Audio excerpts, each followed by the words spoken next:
இந்த வீடியோவில் நீங்கள் என்ன பார்க்குறீங்கன்னா, டிசி vs சிஎஸ்கே மேட்ச்சில் எதனால் சிஎஸ்கே தோற்று போனாங்க, வாட் இஸ் த ரீசன், அதுதான் இந்த வீடியோவில் பார்க்க போகிறீங்க. அதுவும் இல்லாமல் நம்ம விண்டேஜ் தலை இஸ் பேக் மற்றும் ரிஷப் பண்ட் இஸ் பேக் தான் சொல்லுவேன். ஏன்னா 2 விக்கெட் கீப்பர் பேட்ஸ்மேன் 2 சைடையும் டாமினேட்ஸ் பண்ணாங்க. தலை டிசியும் அதே மாதிரி ரிஷப் பண்ட் நம்ம சைடையும் செம்மையாக டாமினேட்ஸ் பண்ணாங்க. ஸோ டிசி முக்கியமாக ஜெயிச்சது காரணம் ரிஷப் பண்ட் அடித்த நாக்கு தான் சொல்லுவேன். ஸோ என்ன நடந்தது அதான் இந்த வீடியோவில் பார்க்க போகிறோம். வாங்க ஸ்ட்ரெயிட்டாக வீடியோக்குள்ளே போகலாம். ஃபஸ்ட் ஹாஃபில் ரிஷப் பண்ட் வந்து செம்ம நாக்காடி கடைசியில் ஸ்கோர் எடுத்துகிட்டு வந்தாங்க. அவர் 178க்கு அவுட் ஆகியிருந்தாலும் ஸ்கோரை கடைசியில் 191 முடிச்சிருந்தாங்க 5 விக்கெட்டுக்கு. அதே நம்ம சிஎஸ்கேவும் அதே தான், ஓரளவுக்கு கம்மியான ஸ்கோர் தான், 171 முடிச்சிருந்தோம். ஆனால் 2 பக்கமும் பார்த்தீங்கன்னா 2 பக்கத்தோட விக்கெட் கீப்பர் செம்ம நாக்காடி கொடுத்தாங்க. குறிப்பாக 2 பேரையும் தான் சொல்லுவேன். ரிஷப் பண்ட் இஸ் பேக்குன்னு தான் சொல்லுவேன்.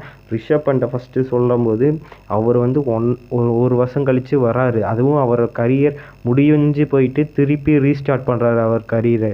இன்னொருத்தர் எண்ட் ஆஃப் த கரியரில் இருக்கார். ஸோ 2 பேரும் பாருங்கள் செம்ம நாக்கு. 2 பேரும் இந்த மேட்ச்சே ஒரு என்கேஜ்மெண்ட்டாக வச்சுருந்தாங்க.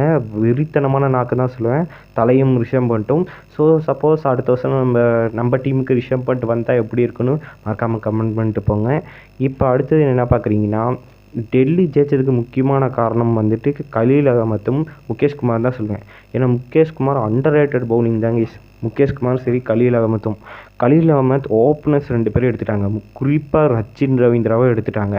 ஏன்னா ருத்ராஜ் பொறுத்த வரைக்கும் எப்படியும் ஃப்ளாப்பாக தான் ஆக போகிறாரு. ரீசன் என்னென்னா, அவர் விளாண்ட கன்சிஸ்டண்ட்டாக எல்லா சீசனும் ஃபஸ்ட்டு 3 மேட்ச் ஃப்ளாப் ஆவார் கைஸ். ஏதாச்சும் ஒரு மேட்ச் தான் அடிப்பார் ஃபஸ்ட்டு 3ல். ஆனால் இதில் பார்த்தீங்கன்னா எல்லா மேட்ச்லேயும் எப்படியும் ஃப்ளாப் ஆன பிளேயர். ஸோ 4வது மேட்ச்சுக்கு அப்புறம் தான் ருத்ராஜ் வந்து அடிக்க ஆரம்பிப்பார். வேணா பாருங்கள், அடுத்த மேட்ச் வந்து செஞ்சுரி கூட போட சான்ஸுகள் அதிகம். ஸோ பாருங்கள். அடுத்தது பார்த்தீங்கன்னா இது கலீல் அகமத் எதனாலன்னு ரீசன் சொல்லிட்டா, ரச்சின் எடுத்தார். அதுவும் ரச்சின் வந்து ப்ரெஷர் ஆகி தான் அவுட் ஆனார். ரீசன் என்னென்னா, இவர் போட்ட பால்ஸ் வந்து பர்ஃபெக்ட் லைன் அண்ட் லென்த்தில் போட்டனால தான் ரச்சினால் பீட்டனே ஆக முடியல. டக்குன்னு அடிக்கும், குயிக் நாக்ஸ் அடிக்காதனால எக்ஸ்ட்ரா ப்ரெஷர் ஆகிட்டு அதனால தான் கேட்ச் வந்து கொடுத்தாரு. இல்லைன்னா ரச்சின் இவர் வந்து பொழக்க ஆரம்பிச்சிருந்தாருன்னா இங்கே மேட்ச் நிலமையே வேறு மாதிரி இருந்திருக்கும். அதனால தான் கொஞ்சம் ஸ்லோ ஸ்டார்ட் ஆனதுனால தான் கொஞ்சம் பால்ஸ் கம்மியாகிது. நம்மளுக்கு கடைசியில் வந்துட்டு ப்ராப்பராக வந்துட்டு ரன்ஸ் வந்து ஒரு 20 ரன்ஸுக்கு இதுக்கு கம்மியாக இருக்க வாய்ப்புகள் அதிகமாக இருந்திருக்கும். ஸோ இவங்களோட அண்டர்ரேட்டட் பவுலிங் பற்றி என்னன்னு மறக்காமல் கமெண்ட் பண்ணுங்கள். அதுக்கப்புறம் நம்ம சிஎஸ்கே பெஸ்ட் பவுலரான பத்தினா, இவரோட பர்ஃபார்மன்ஸ் பயங்கரமாக இருந்தது. ஃபஸ்ட்டு வந்து இன்றைக்கி வந்து 200 தான் டார்கெட் அடிக்கிற மாதிரி இருந்தது. இவர் வந்தார், மேட்சே திருப்பி டோட்டலாக. ரீசன் என்னென்னா, 9வது ஓவரில் 90 ரனில் இருந்தாங்க டிசி. அப்போ வந்து இப்போ கேட்ச் பிடிச்சார். இப்போ ஸ்டன்னர் கேட்சுன்னு தான் சொல்லுவேன். கேட்ச் ஆஃப் த டோர்னமெண்ட் கூட இருக்க சான்ஸுகள் அதிகம். ஏன்னா செம்ம கேட்ச் கைஸ். ஸோ செம்மையாக கேட்ச் பிடிச்சி ஒரு ஓவர்ஸ் போட்டுருந்தார். அதுக்கப்புறம் பவுலிங்லேயும் இல்லையே, பவுலிங்கில் அப்படியே வேர்ல்ட் கிளாஸ் பேட்ஸ்மேனாக ஸ்டெம்ப்பு தெரிய வச்சார். ஸோ யாருனாலையும் அவ்வளோ சீக்கிரத்தில் இது மாதிரி பண்ண முடியாது கைஸ். ஸோ 21 வயசு பையன் வந்து பண்ணுறான்னா ஒரு சும்மா இல்லை. அதுவும் 140+ பேஸில் வந்துட்டு போட்டு யாக்குரு ஃபுட்டு தெரிக்கிறாங்க. நேற்று ஒரு 150+ பவுலரை பார்த்தோம், இன்றைக்கி 140+.